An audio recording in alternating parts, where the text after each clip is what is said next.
Hey, it's Chad House here. We've got 19 characteristics of a man's man. So what's a man's man and why do you need to know these 19 characteristics? Well, a man's man essentially is useful. Men are utilitarian. We have to discover what our purpose is.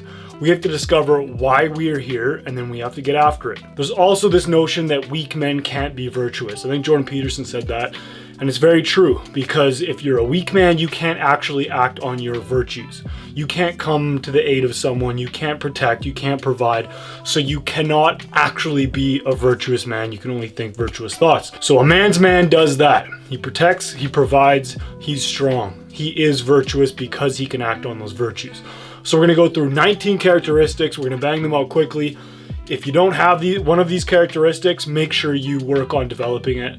And this is not just about being a better man yourself, though that's a big part of it. All these characteristics will help you be more successful in life, and some of them we don't really think all that much of. But it's also being a productive member of society. The better you are, the better the people around you are, and the better society is. The impact you have is not fully comprehended. So we don't fully comprehend the impact we have. We help one person, that person knows 1,000 people, they help one person, and so forth. And the impact you have as a man, a positive man, a strong man, it can't be undersold or undervalued. So let's get into it. First characteristic is toughness. To put it another way, you can't be a pussy. You can't be a victim if you are a man. It does not line up with who you are and why you're here. So the first characteristic is you cannot be a victim. You have to be tough. You have to be able to endure.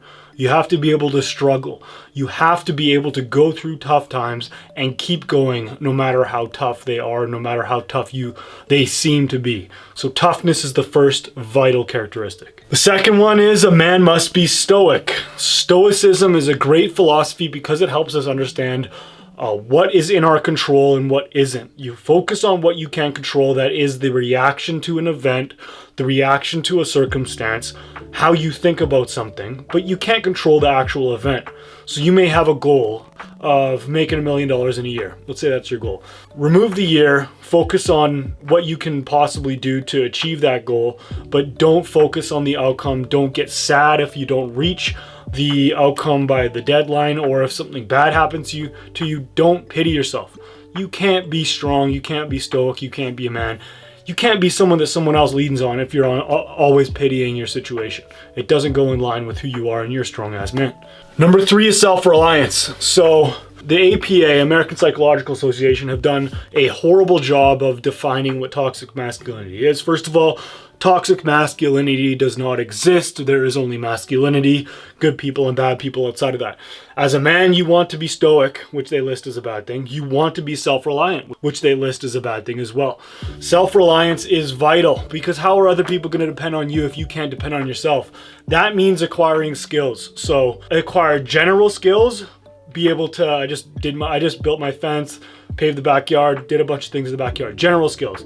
But then have the skills in your career and be great at those. Have general skills, meaning self-reliance. You can take care of yourself. You can make a meal. You can hunt a meal. You can whatever. You can take care of yourself so that you can take care of others. That is self-reliance. Doesn't mean you're on an island. It means you are a vital part of this tribe that you're in, and we're all in some kind of tribe. You need to be self-reliant. You need to develop the skills self-reliance requires, but you also have to develop the mental toughness that self-reliance requires. You can't, again, be a victim. You can't always be looking for someone's shoulder to lean on, always looking for advice. You know what you've got to do. You just got to do it. Number 4, dependability.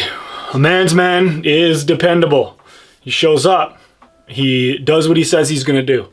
Simple. If all we did was do what we say we were going to do, we're going to have a great life. That's it. That's all we need to cover on that. A man's man is dependable. Number 5, a man's man, you are dangerous. Again, a weak man can't be virtuous. Society's better off if we have more dangerous good men who are more dangerous than the bad men. Strength is important. Being dangerous is important. Learn how to fight, learn how to use a gun, learn how to defend yourself and protect others. If you're not dangerous as a man, what are you? You know, like, men are protectors and providers. Doesn't mean we're out there getting in fights all the time or whatever, but we have that capacity. It's more about the capacity than going out and doing it all the time. So it's the capacity. You have the capacity to be dangerous, and more dangerous than whatever bad guy is out there. You have a greater capacity, so that is something that you have to work on and train. 6, you got to be adventurous. I think this goes more toward the heart of a man. Men and their hearts are adventurous. There's something in us that is wild. We need to explore that and to give ourselves that, just so that we feel we're living life. I think living, not just the succeeding, winning, raising a family, all that stuff, but truly living, I believe, is found in adventure. And not a lot of men pay attention to that voice. They push it down because it's dangerous, it's not practical. Forget about what's practical. You need adventure in your life, and I think that's a big part of being a man. Number 7 is daring. You can have fears, but you can't let fears inhibit action. Just like fear should often be a compass toward what you should do. The biggest fears are going to be the things that you must move toward. The starting a business, the raising a family, feeling that you're not worthy of this, feeling that you're not good enough for that. Those are the things that you need to head toward. And that is where you get daring. And daring is also in part ambition. You're going to not be bound by the limitations that your upbringing has made you think that you have. A lot of us live according to how we were raised, and we think that's everything. But that isn't everything. There's a whole new world, a whole different realm of possibilities that only the daring fellas really understand. If you want to look at someone who's daring, look at Theodore Roosevelt. He was born with a silver spoon. A lot of people born with silver spoons just rest on their laurels and they do what their family did. Well, he was a rancher, explorer, hunter, president, war hero. So you look at all the different things he did, he was daring in every aspect of his life. Good example to look at. 8, you got to be successful. You determine your own success. You know what you want in life, or maybe you don't. Spend at least 3 days determining what you really want in life and go get it. We have to feel like we're here for a reason, and victory is a part of that reason. We all have different definitions of victory. The thing is, you don't want society or your parents or friends or whatever to really influence what you're going after. You want to be true to who you are. You want to be true to what you really want. So spend at least 3 days figuring out what you really want. Most people don't do this. We're reactive. We pursue things without thinking about what we're pursuing, and then we're 80, 90 years old, and we realize we live life on the totally wrong trajectory. We follow the wrong path. Take time, figure out what you want, and then win. 9 is loyal. Loyal people are hard to come by. I grew up with very loyal friends, and one way you can judge loyalty is who's going to be there when you're getting in a fight. So you can get into a fight situation. There's going to be guys that'll stay there. They might get hurt, might get harmed, but they've got your back. Then there's guys that are going to run. There's guys that are going to go call for help. There's guys going to whatever. Those are the guys you got to watch out for. Loyalty is no matter what happens, what's said, what's done, whatever, they're a call away and you're a call away. Be the loyal guy. It doesn't matter if your friends aren't loyal or if people you know aren't loyal. Be the loyal guy. Just be better than what your surroundings are. Next is impressive. You know what impressive is. We all have our different ideas of what impressive is. For me, impressive is in good shape. You take care of your stuff. You've got everything in order. You don't waste time. You don't fall victim to excess of anything that doesn't help you. So excess of training's good, like working, reading, acquiring knowledge, but there are the downsides to excess. And a guy who's impressive knows how to listen to his conscience. Don't do what your conscience tells you not to do, and do what you should be doing to improve your life. And you're always getting after it. You're not down. You're not resting because you think you deserve it. You're always getting after it. Next is grit. Grit is declining in our society because, as it goes, tough times produce strong men. Soft times or good times produce soft men. We're living in good times. Even the poorest of poor here in the West, their quality of life is exponentially better than even the richest 100, 200 years ago. They've got central heating. They've got things that they got things that they just didn't have centuries ago. Grit is declining because we're not hard on ourselves like we once were. Be hard on yourself. Do the things that you don't want to do. If there's a barometer for what you should do, it's the thing you don't feel like doing that you had already set out to do.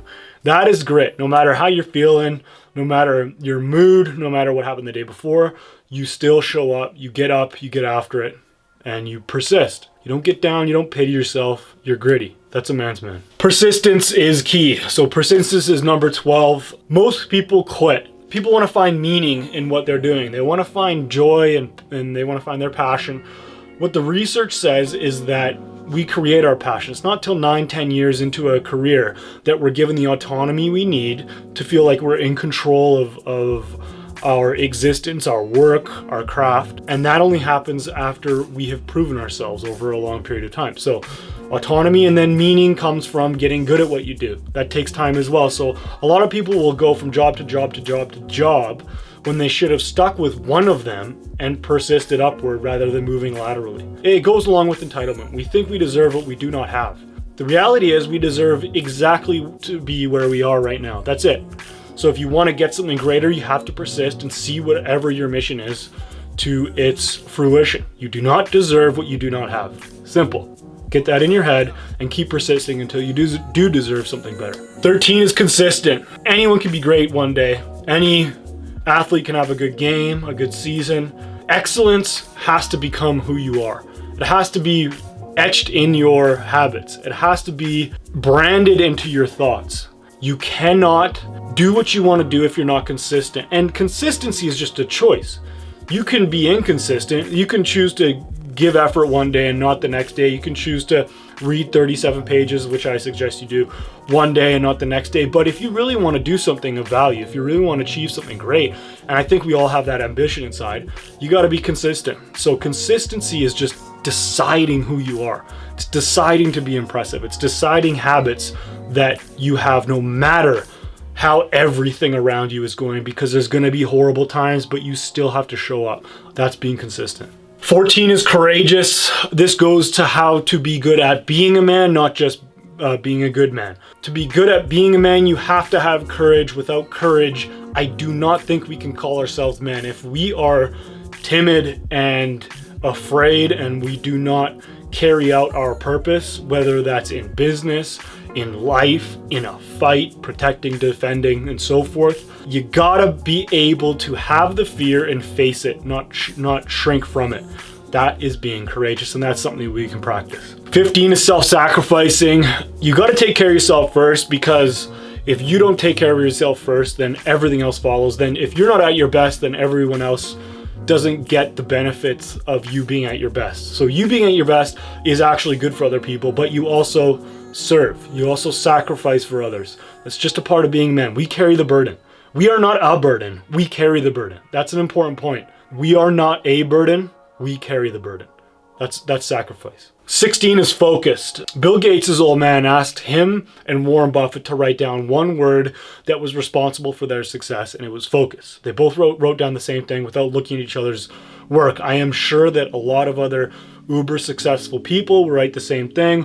When everyone else is scattered, when everyone else is losing faith or patience or whatever, they stay focused on what they have to do. They'll win here, move on to the next thing. Win here, move on to the next thing. Win here. If you've ever read Nassim Taleb, best author I've ever read, best thinker I've ever come across. So you have your goal, but you got to break it down into chunks. You got to break it down into chunks so that you can have something that is a little more tangible to work on. I think a lot of people would recommend that, and it has to do with in our daily lives, not getting distracted by our phones, by the internet, by whatever. Focus in everything. There's only one moment, and the present doesn't exist because it's already gone. So just focus on one moment and realize that time is expiring. And if you lack focus, time will move faster than you do.